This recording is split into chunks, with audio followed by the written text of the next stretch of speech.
Once upon a midnight dreary, while I pondered, weak and weary, over many a quaint and curious volume of forgotten lore, while I nodded, nearly napping, suddenly there came a tapping, as of someone gently rapping at my chamber door. "'Tis some visitor," I muttered, tapping at my chamber door. Only this and nothing more. Ah, distinctly I remember, it was in the bleak December, and each separate dying ember wrought its ghost upon the floor. Eagerly I wished the morrow, vainly I had sought to borrow from my book surcease of sorrow, sorrow for the lost Lenore, for the rare and radiant maiden whom the angels name Lenore, nameless here for evermore. And the silken, sad, uncertain rustling of each purple curtain thrilled me, filled me with fantastic terrors never felt before, so that now, to still the beating of my heart, I stood repeating, "'Tis some visitor entreating my entrance at my chamber door, some late visitor entreating entrance at my chamber door. That it is, and nothing more." Presently my soul grew stronger, hesitating then no longer. "Sir," said I, "or madam, truly your forgiveness I implore, but the fact is I was napping, and so gently you came rapping, and so faintly you came tapping at my chamber door, that I scarce was sure I heard you." Here I opened wide the door. Darkness there, and nothing more. Deep into that darkness peering, long I stood there wondering, fearing, doubting, dreaming dreams no mortal ever dared to dream before. But the silence was unbroken, and the stillness gave no token, and the only word there spoken was the whispered word, "Lenore?" This I whispered, as an echo murmured back the word, "Lenore." Merely this and nothing more. Back into the chamber turning, all my soul within me burning, soon again I heard a tapping somewhat louder than before. "Surely," said I, "surely that is something at my window lattice. Let me see then what thereat is, and this mystery explore. Let my heart be still a moment, and this mystery explore. 'Tis the wind and nothing more." Open here I flung the shutter, when with many a flirt and flutter in there stepped a stately raven of the saintly days of yore. Not the least obeisance made he, not a minute stopped or stayed he, but with the mien of lord or lady, perched above my chamber door, perched upon a bust of Pallas, just above my chamber door, perched and sat, and nothing more.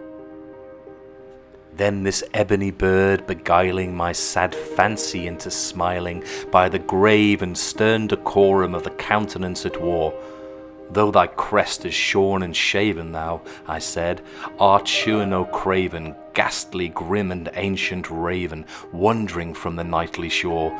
Tell me what thy lordly name is on the night's Plutonian shore." Quoth the raven, "Nevermore." Much I marvelled this ungainly fowl to hear discourse so plainly, though its answering little meaning, little relevancy bore. For we cannot help agreeing that no living human being ever yet was blessed with seeing bird above his chamber door, bird or beast upon the sculpted bust above his chamber door, with such name as Nevermore. But the raven, sitting lonely on the placid bust, spoke only that one word, as if his soul in that one word he did outpour. Nothing farther than he uttered, not a feather than he fluttered, till I scarcely knew more, then muttered, "Other friends have flown before. On the morrow he will leave me, as my hopes have flown before." Then the bird said, "Nevermore." startled at the stillness broken by reply so aptly spoken. "Doubtless," said I, "what it utters, it's only stock and store, caught from some unhappy master, whom unmerciful disaster followed fast and followed faster, till his songs one burden bore, till the dirges of his hope that melancholy burden bore of never, nevermore." But the raven still beguiling all my fancy into smiling, straight I wheeled a cushioned seat in front of bird, a bust and door, then upon the velvet sinking, I betook myself to linking fancy into fancy, thinking what this ominous bird of yore, what this grim, ungainly, ghastly, gaunt and ominous bird of yore meant in croaking nevermore. This I sat engaged in guessing, but no syllable expressing to the fowl whose fiery eyes now burned into my bosom's core. This and more I sat divining, with my head at ease reclining on the cushion's velvet lining that the lamplight gloated o'er, but whose velvet violet lining with the lamplight gloating o'er she shall press, nevermore.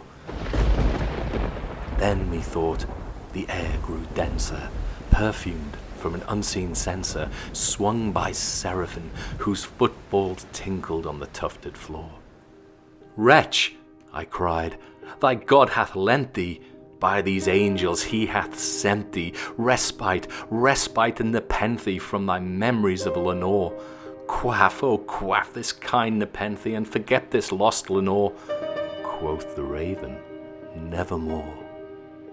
"Prophet," said I, "thing of evil, prophet still, if bird or devil, whether tempest sent or whether tempest tossed thee here ashore, desolate yet all undaunted, on this desert land enchanted, on this home by horror haunted, tell me truly, I implore, is there balm in Gilead? Tell me, I implore." Quoth the raven, "Nevermore."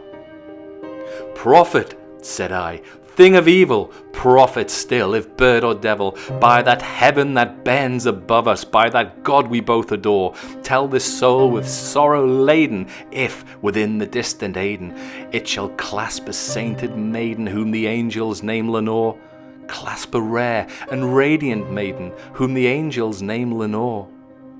Quoth the raven, "Nevermore." "Be that word our sign of parting, bird or fiend," I shrieked, upstarting. "Get thee back into the tempest and the night's Plutonian shore. Leave no black plume as a token of that thy soul hath spoken. Leave my loneliness unbroken. Quit the bust above my door. Take thy beak from out my heart, and take thy form from off my door." Quoth the raven, "Nevermore." And the raven, never flitting, still is sitting on the pallid bust of Pallas just above my chamber door, and his eyes have all the seeming of a demon's that is dreaming, and the lamplight o'er him streaming throws his shadow on the floor, and my soul from out that shadow that lies floating on the floor shall be lifted nevermore.